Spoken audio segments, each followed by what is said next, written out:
ಕನ್ನಡ ಚಿತ್ರರಂಗದ ಮ್ಯೂಸಿಕ್ ಮಾಂತ್ರಿಕ Bigg Boss winner Chandan Shetty ಅಂದ್ರೆ ಯಾರಿಗ್ ತಾನೇ ಗೊತ್ತಿಲ್ಲ ಹೇಳಿ. ಬಿಗ್ ಬಾಸ್ ಮನೆಯಲ್ಲಿ ಶುರುವಾದ ಚಂದನ್ ಮತ್ತು ನಿವೇದಿತಾ ಗೌಡ ಅವರ ಕ್ಯೂಟ್ ಪ್ರೇಮ ಕತೆ ಮದುವೆಯ ಮಂಟಪದವರೆಗೆ ಹೋಗಿ ತಲುಪಿತ್ತು.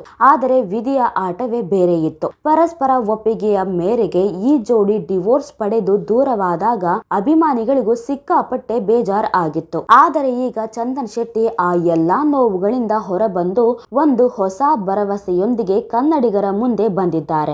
ಒಂಟಿತನ ಅನ್ನೋದು ಶಾಪವಾಗಬಾರದು. ಮದುವೆ ಬಗ್ಗೆ ಚಂದನ್ ಶೆಟ್ಟಿ ಮನದಾಳದ ಮಾತುಗಳನ್ನು ಹಂಚಿಕೊಂಡಿದ್ದಾರೆ. ಹೌದು, ಅಸಲಿಗೆ ನಿವೇದಿತಾ ಗೌಡ ಅವರಿಂದ ಚಂದನ್ ಶೆಟ್ಟಿ ದೂರವಾದ ನಂತರ ಅನೇಕರಿಗೆ ಚಂದನ್ ಶೆಟ್ಟಿ ಎರಡನೇ ಮದುವೆ ಕುರಿತು ಚಿಂತೆ ಶುರುವಾಗಿದೆ. ಇದಕ್ಕೆ ಪುರಾವೆ ಎನ್ನುವಂತೆ ಕಳೆದ 1.5 ವರ್ಷಗಳಿಂದ ತಮ್ಮ ಚಿತ್ರ ಮತ್ತು ಹಾಡುಗಳ ವಿಚಾರಗಳನ್ನು ಹಂಚಿಕೊಳ್ಳುವುದಕ್ಕಿಂತ ವಿಚ್ಛೇದನ ಮತ್ತು ಎರಡನೇ ಮದುವೆ ಕುರಿತು ಚಂದನ್ ಶೆಟ್ಟಿ ಹಲವು ಬಾರಿ ಮಾತನಾಡಿದ್ದಾರೆ. ಹೋದಲ್ಲಿ ಬಂದಲ್ಲಿ ಇವರಿಗೆ ಎರಡನೇ ಮದುವೆಯ ಪ್ರಶ್ನೆಯನ್ನೇ ಕೇಳಲಾಗುತ್ತಿದೆ. ಇದಕ್ಕೆ ಕೈಗನ್ನಡಿ ಎಂಬಂತೆ ಸದ್ಯ ಚಂದನ್ ಶೆಟ್ಟಿ ಮತ್ತೊಮ್ಮೆ ತಮ್ಮ ಎರಡನೇ ಮದುವೆ ಕುರಿತು ಮಾತನಾಡಿದ್ದು, ಗಂಡಿಗೆ ಹೆಣ್ಣು, ಹೆಣ್ಣಿಗೆ ಗಂಡು ಅನಿವಾರ್ಯ ಎಂದು ಹೇಳಿದ್ದಾರೆ. ಸಂದರ್ಶನವೊಂದರಲ್ಲಿ ಮಾತನಾಡಿರುವ ಚಂದನ್ ಶೆಟ್ಟಿ, ಪ್ರತಿಯೊಬ್ಬರಿಗೂ ಒಬ್ಬ ಪಾರ್ಟ್ನರ್ ಅನ್ನೋದು ಬೇಕೇ ಬೇಕು, 100ಕ್ಕೆ 100 ಸತ್ಯ ಅದು ಎಂದು ಹೇಳಿದ್ದಾರೆ. ವಯಸ್ಸು ಇದ್ದಾಗ ಮೈಯಲ್ಲಿ ಶಕ್ತಿ ಇದ್ದಾಗ ನಡೆಯುತ್ತೆ, ಆದರೆ ವಯಸ್ಸಾದ ನಂತರ 100% ಒಂಟಿತನ ಕಾಡೋಕೆ ಶುರುವಾಗುತ್ತೆ ಎಂದು ಹೇಳಿರುವ ಚಂದನ್ ಶೆಟ್ಟಿ,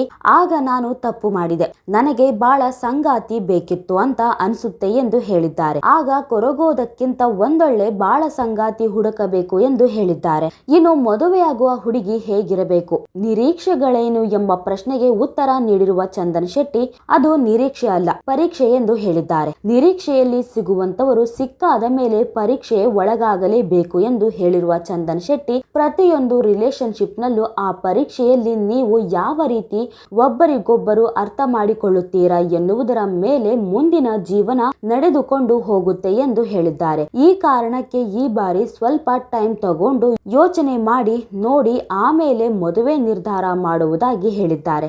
ಇನ್ನು ನಿವೇದಿತಾ ಗೌಡ ಅವರಿಂದ ದೂರವಾದ ನಂತರ ಚಂದನ್ ಮಾನಸಿಕ ಖಿನ್ನತೆಗೆ ಒಳಗಾಗಿದ್ದಾರೆ ಎನ್ನುವ ಪ್ರಶ್ನೆ ಮತ್ತು ಆತಂಕ ಹಲವರಲ್ಲಿತ್ತು. ಈ ಕುರಿತು ಕೂಡ ಮಾತನಾಡಿರುವ ಚಂದನ್ ಶೆಟ್ಟಿ, ನಾನು ಖಂಡಿತವಾಗಿಯೂ ಡಿಪ್ರೆಷನ್ ನಲ್ಲಿ ಇಲ್ಲ, ಹಿಂದೆ ಡಿಪ್ರೆಸ್ಡ್ ಆಗಿಲ್ಲ ಎಂದಿದ್ದಾರೆ. ಕೆಳಗೆ ಬಿದ್ದ ತಕ್ಷಣ ಏಟಾಗುತ್ತೆ, ಏಟಾದಾಗ ಗಾಯ ಆಗುತ್ತೆ, ಗಾಯ ಆದ ತಕ್ಷಣ ನೋವಾಗುತ್ತೆ, ನೋವು ವಾಸಿಯಾಗೋದಕ್ಕೆ ಕೆಲವು ದಿನ ಬೇಕಾಗುತ್ತೆ, ಅದು ಪ್ರಕೃತಿ ನಿಯಮ ಎಂದು ಹೇಳಿರುವ ಚಂದನ್ ಶೆಟ್ಟಿ, ಕೆಲವೊಂದು ನೋವುಗಳು ಆದಾಗ ಸ್ವಲ್ಪ ಜಾಸ್ತಿ ಟೈಮ್ ತಗೊಳ್ಬಹುದು, ಕೆಲವೊಂದು ಬೇಗ ವಾಸಿಯಾಗಬಹುದು, ಆದ್ರೆ ಈಗ ಕಂಪ್ಲೀಟ್ ಆಗಿ ವಾಸಿಯಾಗಿದೆ, ಆರಾಮಾಗಿದ್ದೇನೆ, ಚೆನ್ನಾಗಿದ್ದೇನೆ ಎಂದು ಹೇಳಿದ್ದಾರೆ. ಈಗ ನನ್ನ ಎಲ್ಲಾ ಏಕಾಗ್ರತೆ ನನ್ನ ಕೆಲಸದ ಮೇಲಿದೆ, ನೋವನ್ನೆಲ್ಲ ನುಂಗಿ ಈಗ ಚಂದನ್ ಕಣ್ಣು ಪೂರ್ತಿ ತಮ್ಮ ವೃತ್ತಿ ಜೀವನದ ಮೇಲಿದೆ.